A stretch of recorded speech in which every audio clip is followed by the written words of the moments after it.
Delhi baby care centre अग्निकांड में फिलहाल एफआईआर दर्ज कर ली गई है। बेबी केयर सेंटर के मालिक के खिलाफ इस एफआईआर को दर्ज किया गया है। बेबी केयर सेंटर में आग लगने से बीती रात 6 नवजात बच्चों की दर्दनाक मौत हो गई थी।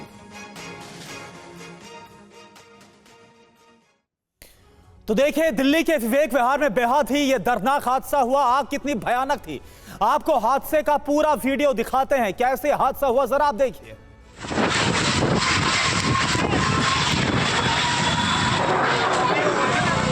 तो गलत होना था, आप लोग मान नहीं रहे।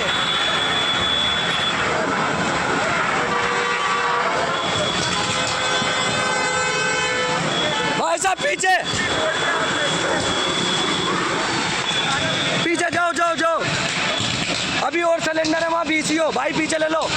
बीसीओ सिलेंडर है अंदर, सारे पीछे हो जाओ। सिलेंडर है बहुत। अभी एक और होगा भाई। हाँ, वो लंबे वाले अंदर मैं देखता हूँ 5-6 रखे हैं।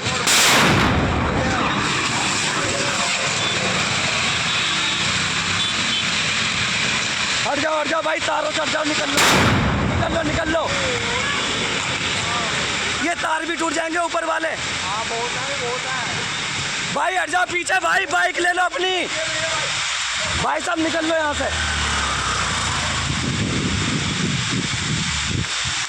अरे रे ओ फरमान भाई, ओ भाई साहब पीछे हो जाओ। अभी और सिलेंडर है, मैं 5-7 है। वो भाई निकाल लो, 1 मिनट रुक जाओ। मत जाओ भाई, मत जाओ, आ जाओ इधर आ जाओ। चलो कार स्टार्ट करो, चलो निकलो यहाँ से। निकलो निकलो निकलो, जल्दी निकलो जल्दी। भाई साहब निकालो कार है अपनी अपनी यहाँ से। चलो चलो। और इस हादसे के बाद टीवी9 भारतवर्ष पर दिल्ली चीफ फायर ऑफिसर का खुलासा। आग लगी तो सभी अस्पताल कर्मी निकल गए थे। रेस्क्यू के वक्त अस्पताल में कोई भी कर्मचारी नहीं था। नवजात बच्चों को निकालने में हमें बहुत परेशानी हुई। आसपास की घरों की छत से अस्पताल तक हमने सीढ़ी डाली और उसके बाद इन बच्चों का रेस्क्यू ऑपरेशन किया गया। तकरीबन 11 से 12 बच्चे कुल बताए गए थे, जिनमें 6 बच्चों की दम घुटने से मौत हो गई। आपको वो बातचीत सुनाते हैं। आखिर आग लगती कैसे है, क्या वजह है, क्या प्रिकॉशन है, बातचीत करने के लिए हमारे साथ दिल्ली के फायर डायरेक्टर अतुल गर्ग जी मौजूद हैं। अतुल सर, बहुत दुखद घटना हुई है दिल्ली के विवेक विहार में। पूरी घटना क्या थी सर, ये जिस तरीके से आग लगी, 7 बच्चों की मौत हुई? ये देखिए, कल 11:30 बजे के आसपास, 11:32 एग्जैक्टली है, उस टाइम में हमें कॉल मिला कि baby care centre Vivek Vihar के आसपास इसमें आग लग गई है और इसमें ब्लास्ट हो रहे हैं। हमने शुरू में 7 गाड़ियां भेजी थी और बाद में फिर नजाकत देखते हुए बताया कि अंदर बच्चे हैं, छोटे नवजात बच्चे हैं, तो टोटल करीब 14 गाड़ियां वहाँ भेजी गई थी। आग बहुत जल्दी स्प्रेड हो गई बिकॉज उसमें ब्लास्ट हुए। टोटल 5 ब्लास्ट बता रहे हैं कि सिलेंडर फटे, ये प्रोबेबली ऑक्सीजन के सिलेंडर थे और इस वजह से पूरी बिल्डिंग फायर में हो गई। अगर आपने फोटोग्राफ देखे होंगे तो देखा होगा पूरी बिल्डिंग फायर में थी। क्योंकि छोटे बच्चे थे, वो खुद निकल नहीं सकते, तो हमारे लिए बहुत चैलेंजिंग काम था। तो हमने 2 टीमें बनाई, एक टीम फायर फाइट करी और दूसरी टीम ने और वहाँ के लोगों की मदद से बच्चों को निकाला। क्योंकि दोनों काम हमें इकट्ठे करने थे। वो बच्चे ना तो रो सकते थे, ना अपने आप कोई एक्शन ले सकते थे, तो हमारे लिए बहुत ही चैलेंजिंग था। 12 बच्चों को हमने निकाल के रेस्क्यू करके हॉस्पिटल में भेजा। अनफॉर्चुनेटली 6 की कली हो गई थी और एक बताया गया कि अभी 7 बच्चों की मौत हो गई है। बहुत दुख की बात है, हमारे इतने एफर्ट्स के बाद भी हम जो इन बच्चों को जो सबको बचा नहीं पाए। ये आग क्योंकि ब्लास्ट हुए थे इस वजह से पूरी बिल्डिंग में फैली और एक बगल की बिल्डिंग में भी लगी, जो घर था उसमें भी आग लग गई थी। उसमें कोई जान माल की हानि नहीं हुई और जो ये कन्फाइंड आप कह सकते हैं कि इस हॉस्पिटल तक ही रही। सर, एक सवाल ये है कि आप लोगों को फायर की खबर मिली, वहां पर आप लोग जब मौके पर पहुंचे, अस्पताल में तमाम स्टाफ कर्मचारी होते हैं, क्या वो लोग उस वक्त वहां मौजूद थे अंदर, या वो लोग आग देखते ही बच्चों को छोड़ करके भाग गए थे और आप लोगों ने अपनी जिम्मेदारी निभाई? देखिए, मेरे को ऐसा लग रहा है क्योंकि ब्लास्ट हुआ था, क्योंकि जो कॉल आई थी कॉलर ने ही बताया था कि सर वहाँ ब्लास्ट हो रहा है, तो मुझे लगता है कि ये लोग शायद निकल गए थे क्योंकि सारे बच्चे हमें ही निकालने पड़े, ये लोग भाग गए होंगे बिकॉज पूरी बिल्डिंग फायर में हो गई थी। अस्पताल का कोई कर्मचारी आपको हमें एक्चुअली उस टाइम में जब मैंने अपने अफसर से बात की थी कि डिटेल लो कितने बच्चे, क्योंकि देखिए आग लगी 12 निकाले, पर क्योंकि इतने छोटे छोटे बच्चे न्यू बॉर्न है तो हमने कहा था किसी हॉस्पिटल वाले से पूछो, तो उसने बताया कि सर अभी कोई दिख नहीं रहा, ना कोई नर्स दिख रही है, ना कोई हॉस्पिटल वाला वहाँ may be because of blood they must have injured, they must have rescue himself. बच्चों को तो उठा नहीं पाए वो लोग, ऐसा मेरे को लग रहा है। यानी अगर बच्चों को नहीं उठा पाए, अपनी जान बचा करके वहां से भागे, ये नजर आ रहा है। हाँ, ऐसा लग रहा है अभी तो फिलहाल। ऐसा लग रहा हाँ, है। जी। सर, दूसरी बात यह है कि कितना मुश्किल हुआ रेस्क्यू कराने में, क्योंकि 120 गज की बिल्डिंग थी, एक ही रास्ता था, सीढ़ी थी जो अंदर ऊपर की तरफ जाती है। उस तक पहुंचने के लिए बता रहे हैं कि जो आसपास के लोग थे उन्होंने भी खिड़की के ऊपर जो है सीढ़ी लगाई थी, निकाला। कितना मुश्किल हुआ रेस्क्यू ऑपरेशन? देखिए क्या था, मैंने बताया क्योंकि इस बिल्डिंग में ब्लास्ट हो गया था तो पूरी बिल्डिंग फायर में हो गई थी, तो इसलिए आप जो नॉर्मल स्टेयरकेस से यूज नहीं कर सकते। अगर आपने, मैंने फोटोग्राफ कल शेयर किए थे, इसीलिए हमने सब बच्चों को, हमारे जो फायरमैन थे, इसीलिए मैंने कहा 2 टीम बनाई गई। एक को चैलेंज ये था कि आप बच्चों को निकालें, बहुत छोटे बच्चे हैं, और दूसरा है कि आग को ही बुझाना है, नहीं तो आग फैल जाएगी। बगल में सब बिल्डिंग सटी सटी हुई थी, तो इसीलिए खिड़की से, अगर आप फोटोग्राफ देखेंगे तो खिड़की से बच्चों को निकाला गया, सारे बच्चों को, और एक तरफ से हमने फायर को कंटेन किया, फायर को फाइट किया, जिससे फायर आगे बढ़े ना और कूल डाउन भी हो जाए। बिकॉज अगर हीट और स्मोक कम होगी तो ये चैलेंजिंग होता, क्योंकि बच्चे इतने छोटे हैं, आप उनको, मैं ऐसे कैसे एक्सप्लेन नहीं कर, इतने छोटे जो 10 दिन के 15 दिन के, उनको उठाना, उनको संभाल के निकालना, उनको चोट ना लग जाए, बिकॉज वो तो कोई रिस्पॉन्स कर नहीं सकते। तो इस बार रियली टफ चार्ज। बच्चे रो रहे थे या बेहोशी की हालत? नहीं, बच्चे तो बहुत छोटे थे ना, वो रो रहे थे। आप देखिए इतना धुआं था, ब्लास्ट हो रहा है, तो इतना टाइम हमें ये नहीं मिला। हम तो छोटे छोटे बच्चों को फटाफट, लोगों ने ह्यूमन चेन जैसे बनाई हमारे, क्योंकि आग के अंदर जनता तो जा नहीं सकती, हमारे आदमी ऊपर गए, उन्होंने फटाफट नीचे दिया और लेके फटाफट हॉस्पिटल में। जनता जो कोशिश कर रही थी कि सीढ़ी लगा के बचाए उनको, वो नाकामयाब रही। आप लोगों ने सीढ़ी लगाई और आप लोगों हमने साइड की बिल्डिंग से अंदर भेजे और फिर एक ह्यूमन चेन बनाई गई, लोग खड़े हो गए क्योंकि बिल्डिंग बहुत ज्यादा ऊंची थी, और आप एक एक करके जैसे ह्यूमन चेन बनाई जाती है, उससे तुरंत बच्चों को बाहर निकाला गया सारों को। तो अस्पताल और डॉक्टर्स जहां पर जिंदगी की आस होती, लेकिन कैसे वो अस्पताल मौत का अस्पताल बन गया, और उसके बाद क्या सुलगते सवाल हमारे सामने, ये सब आपको हम दिखाते हैं बिग वॉल के जरिए। मौत का अस्पताल, सुलगते सवाल। 1000 स्क्वायर फीट एरिया में बेबी केयर सेंटर कैसे खुला इतनी कम जगह में, ये एक बड़ा गंभीर सवाल है। अगला सवाल आप देखिए, केयर सेंटर से निकलने के लिए सिर्फ एक संकरी सीढ़ी आखिर क्यों थी? कोई एग्जिट प्लान नहीं था, कोई सेफ्टी का प्लान नहीं था। इसके अलावा इतनी भारी संख्या में ऑक्सीजन सिलेंडर वहां पर क्यों रखे गए थे, और उसको लेकर जो इंतजामात हैं क्या वो वैसे थे जैसे होने चाहिए, ये सबसे बड़ा सवाल है। सेंटर में ही ऑक्सीजन का गोदाम क्यों बनाया गया था करुणा, ये बहुत ज्यादा सुलगते हुए सवाल है। और साथ ही साथ जहां पर बच्चे भर्ती थे वहां पर ऑक्सीजन रिफिल क्यों हो रही थी, यह अपने आप में बहुत बड़ा सवाल है। और माना जा रहा है इसी के बाद आग की शुरुआत हुई है। बेबी केयर सेंटर में आग लगने से 6 बच्चों की मौत हो गई। घटना के वक्त आसपास के लोगों ने क्या देखा, आप देखें ग्राउंड जीरो से हमारी संवाददाता शालिनी वाजपेयी की यह रिपोर्ट। इस बेबी केयर सेंटर के बिल्कुल पास में जहां पर देखिएगा जो एसी का आउटडोर यूनिट लगी हुई है, वो वहां पर बुटीक चलता था।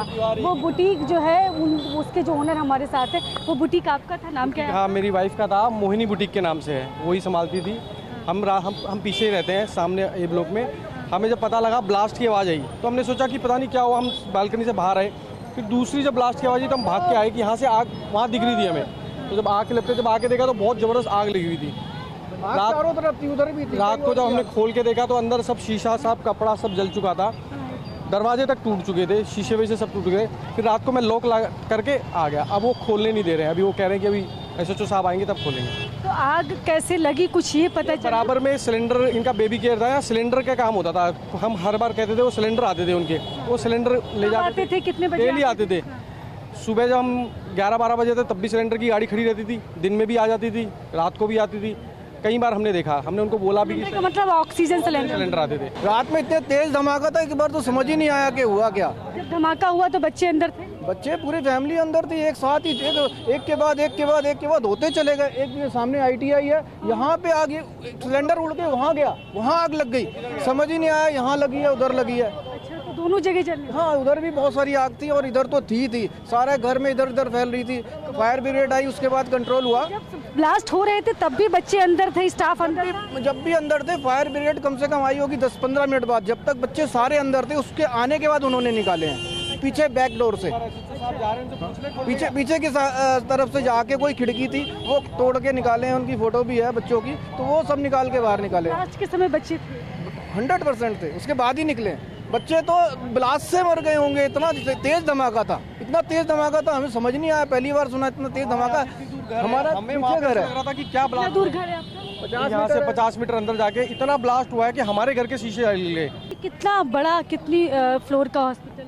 ये 3 फ्लोर का, जैसे कि सामने दिख रहा है। हॉस्पिटल कहना इसको गलत है, ये सिलेंडर का गोदाम था, ये ऑक्सीजन सिलेंडर का गोदाम था। रोज यहाँ पर ट्रक के ट्रक सिलेंडर उतरते थे और चढ़ते थे, और कई बार लोगों ने इस पर जब ऑब्जेक्शन किया तो कोई इस पर कार्रवाई नहीं हुई।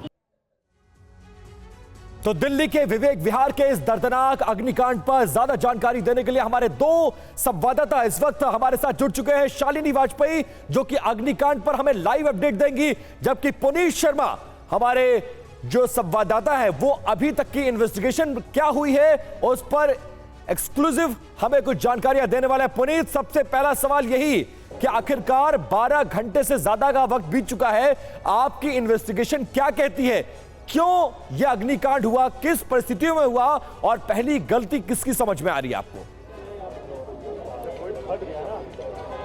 देखिए, सबसे पहली गलती अस्पताल प्रशासन की है, जिन्होंने यहां पर बच्चों को तो रखा, लेकिन ग्राउंड फ्लोर पर बाकायदा जो ऑक्सीजन सिलेंडर्स थे उनको रिफिल किया जा रहा था। और दूसरी गलती इसमें सीधे तौर पर दिल्ली पुलिस की आती है, जिनको ये पता नहीं लग सका कि इस अस्पताल के अंदर ऑक्सीजन रिफिल हो रहा है, जबकि लोकल लोग ये कह रहे हैं कि लगातार पुलिस को शिकायत देता है। अब इस 7 बच्चों की मौत के बाद पुलिस खाना पूर्ति कर रही है, FIR दर्ज कर रही है, आरोपी को गिरफ्तार करने की बात कर रही है, लेकिन अभी तक जो इस बिल्डिंग का मालिक है वो पुलिस के शिकंजे से बाहर। आपको दिखाना चाहेंगे कि ये देखिए, एक अस्पताल में अमूमन 5, 7, 10 सिलेंडर होते हैं, लेकिन जिस तरीके से ये ऑक्सीजन सिलेंडर ब्लास्ट हुए, आपको दूर दूर तक नजर आएंगे 5 से ज्यादा सिलेंडर ब्लास्ट हुए।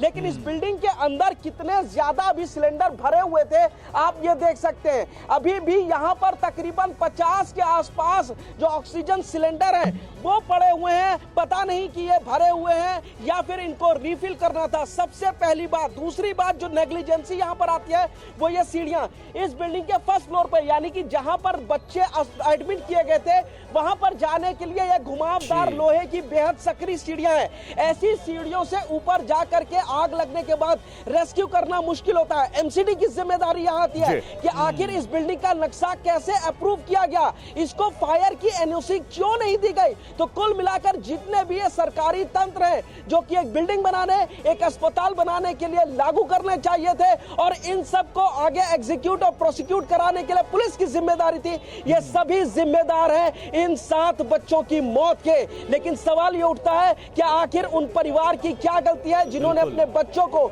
नवजात बच्चों के पैदा बिल्कुल पुनीत, तो ये साफ समझ में आ रहा है जितनी लापरवाही इस अस्पताल के मालिक की तरफ से बरती गई, उतनी ही ज्यादा लापरवाही जो सरकारी तंत्र है, अनदेखी है, वो साफ समझ में आ रही है। इस बीच आपके पास आएंगे शालिनी, लेकिन एक बड़ी खबर आपको बता दें, विवेक विहार के बेबी केयर अग्निकांड पर अरविंद केजरीवाल का बयान सामने आ गया है।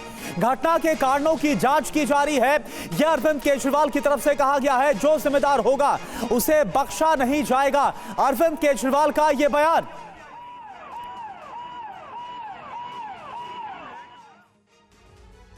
तो इस अग्निकांड में बहुत सारे सवाल उठ रहे हैं, और वो सवाल क्या क्या कहते हैं, किस तरफ इशारा करते हैं, सीधे बिग बॉल पर आपको लिए चलते हैं। मौत का अस्पताल और सुलगते सवाल, ऑक्सीजन सिलेंडर में ब्लास्ट से क्या हादसा हुआ, सबसे पहला सवाल यह है। सवाल नंबर 2, किस परिस्थिति में ऑक्सीजन सिलेंडर में ब्लास्ट हुआ, इसकी भी जांच होना बहुत ज्यादा आवश्यक है करुणा।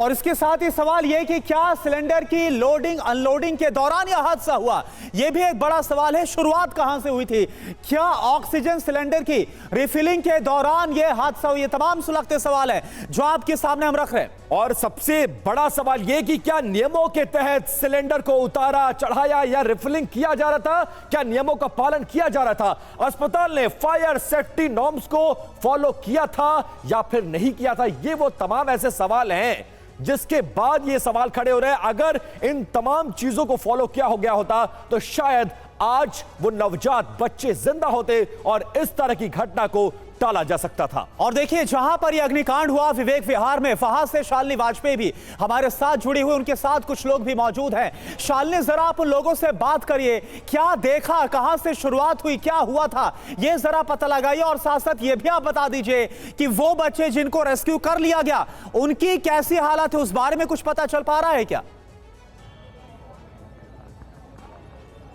देखिए, सबसे ज़्यादा समस्या इस बात की है कि जो बच्चे यहाँ पर थे, बिल्डिंग देखिएगा आप, सबसे पहले 120 गज की इस बिल्डिंग को देखिए, कितनी पतली और कितनी सकरी बिल्डिंग है, कितना छोटी सी सीढ़ियाँ हैं, पतली पतली सी सीढ़ियाँ, सकरी सी। सोचिए यहाँ से फायर सेफ्टी नॉर्म्स की क्या स्थिति होगी, इस बिल्डिंग को देखकर पता चल जाता है। और यहाँ से निकलने के लिए जब आग लगी तो लोग, बच्चों को पीछे से निकाला गया। जो लोग निकालने और जिन लोगों ने, उनसे भी हम बातचीत कर रहे हैं, कैसे निकाला गया बच्चों को। आपका घर जस्ट पीछे है, शीशे तोड़ कर आप लोगों ने निकाला बच्चों को। पीछे जो है इसकी बैक एंट्री थी, वहाँ पे शीशा तोड़ा गया है। उसके बाद तो बच्चे मेरे पास नीचे हैंडओवर हुए हैं, तो बच्चों को तुरंत लेके हम हॉस्पिटल गए हैं। पहले हॉस्पिटल में मना कर दिया, लेकिन सेकंड जो हॉस्पिटल था, they took the responsibility of the children. और उसके बाद यहाँ के जो हमारे स्थानीय विधायक है रामनिवास गोयल जी, जो कि स्पीकर भी विधानसभा के, he help us like anything. 15 minute में वो आपका घर जस्ट इसके पीछे हॉस्पिटल बैक साइड पे है। अच्छा, आप तो RWA के प्रेसिडेंट भी हैं, क्या कभी और कोई घटना समझ में आई यहाँ इससे पहले कभी भी कोई घटना नहीं हुई है, लेकिन अभी मालूम चल रहा है कि ग्राउंड फ्लोर पे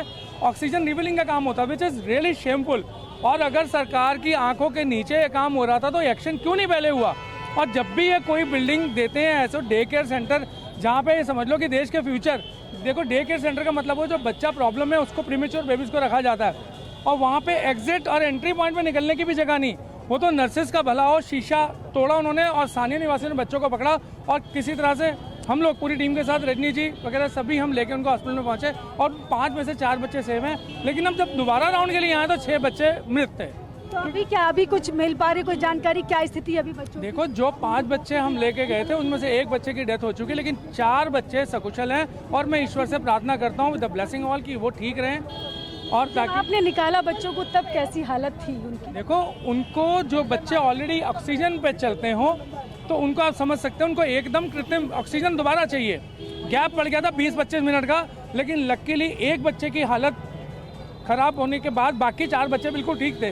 वो 4 बच्चे ही रेस्क्यू। बिल्कुल शालिनी, आप इनसे बातचीत करिएगा और भी जानकारी लेंगे, लेकिन अब आपको बेबी केयर एडमिट में हुए बच्चों के माँ बाप की उस पीड़ा को दिखाते हैं। इनको यह भी नहीं पता है कि इनके बच्चे जिंदा हैं या नहीं, और जिंदा हैं वे तो कहां हैं। हम मैम कल देख के गए थे अपने बच्चे को, हाथ भी लगा के गए, ऐसे ऐसे मेरा बच्चा खूब अच्छा था, खाली फीवर था उसको। 105 वहाँ अजीत गुप्ता है, उनने ट्रांसफर किया था, इसे एम्बुलेंस से लेके आए थे वहाँ राधा कुंज में। आप वहाँ चलो ना अजीत गुप्ता के पास, हमारा बच्चा दिलवा दो बस, मैं आपसे यही रिक्वेस्ट कर रहे हैं बस। अभी एडमिट है बच्चा आपका? अभी यहाँ एडमिट था, अभी मेरा बच्चा यहाँ पे था। हम लोगों को तो अभी पता लगी है, न्यूज़पेपर में, रामप्रस्था में पढ़े हैं सब, तो हमको पता लगी। तो पता नहीं चला बच्चा कहाँ लेके चला, हम तो अभी पता चली, हम अभी आ रहे हैं, हमारे बच्चे को पता ही नहीं है कहाँ है कहाँ नहीं है, हमको नहीं पता है। जब पता होता तो हम रात सुबह आ जाते, रात में आ जाते। आपका नाम क्या है? विनीता सरोज। आपका बच्चा यहाँ पर था? हाँ, मेरा बच्चा था, परसों लेके आई, हल्का फीवर था उसे। कहाँ से लेकर किसने रेफर किया था यहाँ पर? राधा कुंज में ले गए थे, वहाँ डिलीवरी हुई थी, अच्छा था। परसों बुखार आया हल्का, वो बोले कि यहाँ पे 1 दिन रखना, लेके आई, कल देख के गए ठीक था। फिर शाम को फोन करते हैं, कहते हैं कि तुम्हारे बच्चे को सांस नहीं आ रही थी, वेंटिलेटर पे डाल दिया। कब फोन किया ऐसा? हमने ही फोन किया था पूछने के लिए। कब किया था? 8 बजे फोन किया था, रात 8 बजे कल। फिर उसके बाद मैं यहाँ पे आई 9 बजे मिल के गई हूँ बच्चे से। क्या यहाँ पर आपका बच्चा अभी कहाँ है, क्या स्थिति? नहीं पता मुझे, कुछ नहीं पता। बस पेपर में ये लिखा है कि 6 बच्चों को पुलिस वालों ने खिड़की तोड़ के निकाला है, 11 बजे आग लग गई है, बस यही पता चला है। ये कहाँ से, अखबार से पता चला? हाँ जी, अखबार। और यहाँ पर क्या हॉस्पिटल प्रशासन को आपने फोन किया, हॉस्पिटल को फोन किया? लगा रहे सुबह से, रोज उठ के 6 बजे लगाते, फोन उठाते हैं, आज वो फोन नहीं उठा रहे हैं। हम सोचे कि संडे है इसलिए फोन नहीं उठा रहे होंगे, हमें क्या पता यहाँ पे आग लग गई। मैं तो 8 बजे देखी हूँ पेपर, तब पता चला है मुझे 7:30 बजे। पुलिस से आपने बात की यहाँ पर, दिल्ली पुलिस से? नहीं, बात नहीं हुई है, अभी ये इनसे पूछती हूँ सर से। तो यहाँ पर ये फैमिलीज है, इनको यही नहीं पता बच्चे कहाँ है इनके। तो आप देखिए, माता पिता बेहाल हैं, परेशान है, बदहवास है। और इस बीच एक बड़ी खबर आपको बता दें, दिल्ली के स्वास्थ्य मंत्री सौरभ भारद्वाज ने घटना की जांच का आदेश दिया है। घायल बच्चों के मुफ्त इलाज का निर्देश दिया गया है। पीड़ित परिवार को मुआवजे का निर्देश दिया गया है। दोषियों के खिलाफ कड़ी कार्रवाई का आदेश भी दिया गया है दिल्ली के स्वास्थ्य मंत्री सौरभ भारद्वाज की तरफ से।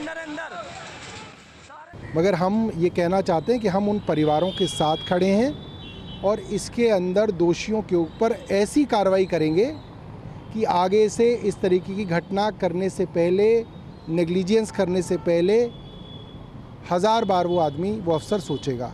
ये हमारी कोशिश है। मेरी डीसीपी को मैंने फ़ोन किया है, अभी बात नहीं हो पाई है। मैं उनसे भी कहूँगा कि जो भी इसके अंदर दोषी हैं, इसके मालिक हैं, जो इस सेंटर को चला रहे थे, उनको तुरंत जो है ढूंढा जाए और उनके ऊपर प्रोसिक्यूशन लॉन्च किया जाए।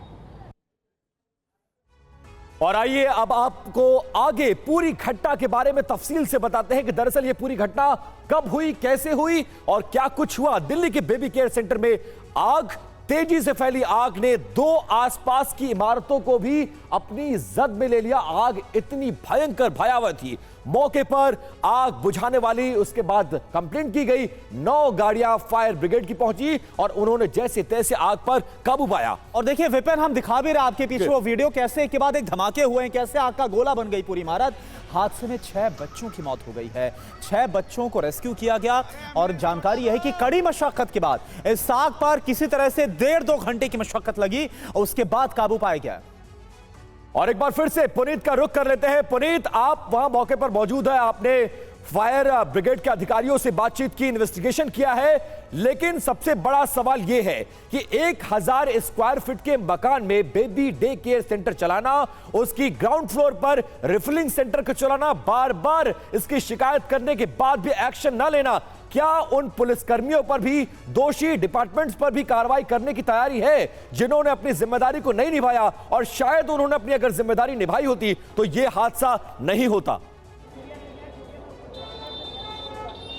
बिल्कुल, देखिए इस पूरे हादसे में कहीं ना कहीं दिल्ली पुलिस की भी लापरवाही भी साफ तौर पर नजर आ रही है। हालांकि इसीलिए जो दिल्ली सरकार है उसने इंक्वायरी के आदेश दिए, लेकिन सवाल ये उठता है कि जो बीट ऑफिसर होता है उसको सारी जानकारी होती है कि आखिर किस जगह क्या चल रहा होता है। बीट ऑफिसर की नजरों से ये इतना बड़ा जो कानून का उल्लंघन किया जा रहा था वो कैसे बच सकता है? एमसीडी की जिम्मेदारी बनती है कि आखिर नक्शा कैसे पास हो गया जिसको फायर की एनओसी नहीं मिली हुई थी, कैसे बिल्डिंग के एग्जिट में एक सक्रिय लोहे की सीढ़ी को वो भी घुमावदार बनाया गया, अगर कोई हादसा होता है तो उससे निकलना काफी मुश्किल होता है। और यही सब वजह है कि यहाँ पर बच्चे निकल नहीं पाए। फायर ऑफिसर का भी यही कहना है कि जो अस्पताल के कर्मचारी थे वो अपनी जान बचाकर यहाँ से भाग गए और हवाले कर गए आग के उन 12 मासूम बच्चों को जिन्होंने कुछ दिन पहले ही जन्म लिया था और जो अपनी सांसें चाहते थे। फिलहाल इन्वेस्टिगेशन जरूर चल रही है, मुकदमा दर्ज हो गया है, लेकिन सवाल ये उठ रहा है कि आखिर इन बच्चों की मौत का जिम्मेदार कौन है और उन परिवार की क्या गलती है जिन्होंने इन बच्चों को यहाँ पर एडमिट कराया था उनकी सांसों के लिए, जिनकी सांसें अब छीन ली गई हैं। बिल्कुल, वाकई में। और पुनीत, आपका बहुत बहुत शुक्रिया। शालिनी, आप भी हमारे साथ जुड़ी, आपका भी बहुत बहुत शुक्रिया। तो आज की 2 सबसे बड़ी खबरें क्या है, आप देखिए। पहली खबर है दिल्ली के विवेक विहार से, जहां पर बेबी केयर सेंटर में आग लगने के बाद हाहाकार मच गया, हड़कंप मचा। और वहीं दूसरी खबर है गुजरात के राजकोट से, जहां पर गेमिंग जोन में फैली आग से 12 बच्चों समेत 28 लोगों की मौत हो गई और दोनों ही घटनाएं बेहद ही दुखद। और राजकोट अग्निकांड पर यह बड़ी खबर आ रही है। राजकोट अग्निकांड पर अब हाईकोर्ट में सुनवाई हो रही है। अदालत ने कहा यह मानव निर्मित आपदा है। हाईकोर्ट ने राजकोट समेत कई नगर निगमों से इस बाबत बाकायदा जवाब मांगा है। हाईकोर्ट ने गेमिंग जोन पर आग पर स्वतः संज्ञान लेते हुए कई गुजरात के नगर निगमों से जवाब तलब किया है। और राजकोट में इस घटना स्थल पर जहां गेमिंग जोन में यह हादसा हुआ, आग लगी, वहां पर खुद सीएम पहुंचे, घटना का जायजा ले रहे हैं खुद सीएम भूपेंद्र पटेल। पुलिस प्रशासन की टीम से भी खुद सीएम भूपेंद्र पटेल बात करते हुए नजर आ रहे हैं। तस्वीर इस वक्त हम आपको दिखा रहे हैं राजकोट में, जहां पर यह दुखद हादसा हुआ। 12 बच्चों समेत वो बच्चे जो यहां पर आए थे अपने माता पिता के साथ, जो खेल रहे थे, अचानक से आग लगी और इसके बाद उन बच्चों की मौत हो जाती है। छोटे छोटे बच्चे यहां पर थे। ये तस्वीरें आपको हम दिखा रहे हैं सीएम भूपेंद्र पटेल, जो कि घटना वाली जगह पर पहुंचे हैं, पूरी जानकारी वो लेते हुए नजर आ रहे हैं।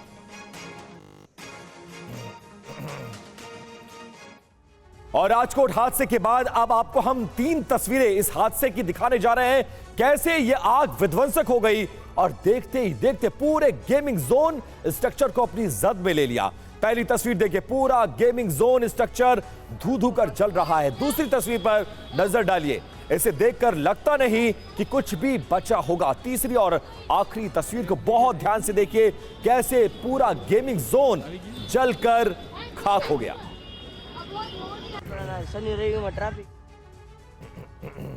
तो राजकोट के टीआरपी गेमिंग जोन में आग आखिर कैसे भड़की यह आप जान लीजिए, क्योंकि यहां पर भी किस तरह से लापरवाही को अंजाम दिया जा रहा था यह जानना जरूरी है। गेमिंग जोन में रबड़ और रेगजीन का फर्श बनाकर रखा था, इसके बाद बहुत तेजी के साथ यह आग फैली है। जनरेटर के लिए 1500 लीटर डीजल वहां पर स्टोर करके रखा गया था जहां पर बच्चे खेल रहे थे, और बाकायदा गो कार रेसिंग के लिए 1000 लीटर डीजल को रिजर्व करके रखा गया। बिल्डिंग के दौरान जब आग लगी तो उसके बाद आग फैलने का सबसे बड़ा कारण यही बना। गेमिंग जोन में कार ट्रैक के किनारे पर टायर रखे हुए थे और जब आग भड़की है तो उसके बाद आग बहुत तेजी के साथ फैल गई है। और देखिए गेमिंग जोन के शेड में थर्माकोल शीट का इस्तेमाल किया गया था, यानी जो शेड है वो बहुत तेजी के साथ उसने आग पकड़ी और वो फैलती चली गई। 3 मंजिला स्ट्रक्चर था और इसमें आने जाने के लिए सिर्फ एक सीढ़ी थी, यानी यहां पर भी कैसे घोर लापरवाही थी। सुरक्षित बाहर निकलने के लिए कोई यहां पर तैयारियां नहीं थी। जी बिल्कुल। और देखिए गेमिंग जोन में अचानक आग नीचे से लेकर ऊपर तक फैली और लोगों को भागने तक का मौका नहीं मिला। दूसरी तीसरी मंजिल में मौजूद लोग निकल ही नहीं पाए और जिंदा जलने को मजबूर हो गए। एंट्री एग्जिट के लिए 6-7 फीट का एक ही रास्ता था जिसकी वजह से लोग फंस गए करुणा। और साथ ही एंट्री के लिए 99 रुपए की स्कीम थी, इसलिए ज्यादा भीड़ थी, ज्यादा संख्या में बच्चे थे, छुट्टी का दिन था, वो यहां पर आए थे, लेकिन उन्हें क्या पता था इतना बड़ा हादसा हो जाएगा। इस बीच आप देखिए एक और बड़ी खबर आपको बता दें इस हादसे को लेकर, लेकिन उससे पहले एक तस्वीर आपके सामने, वो तस्वीर आपके लिए देखना बहुत ज्यादा जरूरी है। जी बिल्कुल, ये तस्वीरें इतनी भयावह है कि आपके दिल को झंझोर कर रख देंगी। और राजकोट का यह अग्निकांड है। पहली तस्वीर, भीषण आग से 28 लोगों की मौत। इस अग्निकांड के बाद बाकायदा इस पूरे मामले में एसआईटी गठित की गई है। एसआईटी ने हादसे की जांच शुरू कर दी है और गृह मंत्री ने घटना का जायजा, हर्ष सांघवी जो कि स्टेट के गृह मंत्री हैं। तो राजकोट अग्निकांड पर सुलगते सवाल क्या है, यह आप देखिए। फायर सेफ्टी लापरवाही के लिए आखिर जिम्मेदार कौन है, यह एक बड़ा सवाल। एंट्री के लिए स्कीम तो भीड़ के लिए बद इंतजामी क्यों की गई, एनओसी नहीं तो गेमिंग जोन चलाने की इजाजत आखिर कैसे मिल गई, क्यों इजाजत मिली? जी बिल्कुल। और 3 मंजिला स्ट्रक्चर मगर इमरजेंसी गेट क्यों नहीं था? एंट्री और एग्जिट का एक ही गेट क्यों था? रिपेयरिंग के बीच में गेमिंग जोन में यह बड़ा आयोजन क्यों किया गया? ये वो तमाम बड़े सवाल हैं जिसके बाद ये लग रहा है कि अगर लापरवाही नहीं बरती गई होती तो शायद यह अग्निकांड नहीं होता। और इस मुद्दे पर गुजरात कांग्रेस के अध्यक्ष और गुजरात के गृह मंत्री का क्या कहना है, आप दोनों बयान सुनिए। हाईकोर्ट ने बार बार कहा है कि फायर सेफ्टी के जो भी प्रावधान करने पड़ते हैं वो नहीं हो रहे हैं गुजरात में, और कीजिए। एक भय मुक्त भ्रष्टाचार हो रहा है गुजरात में। भाजपा की सरकार हफ्ते खाती है और इसलिए जान माल की सुरक्षा की से कोई चिंता ही नहीं है। अगर फायर सेफ्टी के पुख्ता प्रावधान होते राजकोट में उस गेम जोन में, तो वो बच्चे, जो निर्दोष बच्चे जिनका एक लंबा भविष्य था, उनको अपनी जान नहीं गंवानी पड़ती। जो ये संचालक है उनको भी अरेस्ट किया गया है, मैनेजर को अरेस्ट किया गया है और घटनास्थल पे पूरा जायजा लेकर रात को इसकी पूरी बैठक होगी और इंक्वायरी आज रात से ही चालू की जाएगी। प्रधानमंत्री जी ने स्वयं पूरी घटना की माहिती आदरणीय मुख्यमंत्री जी से ली है और प्रधानमंत्री जी ने भी दुख व्यक्त किया है। साथ ही में ये पूरी जांच निष्पक्ष तरीके से और एकदम सख्त कदम सभी लोगों पे उठाया जाए।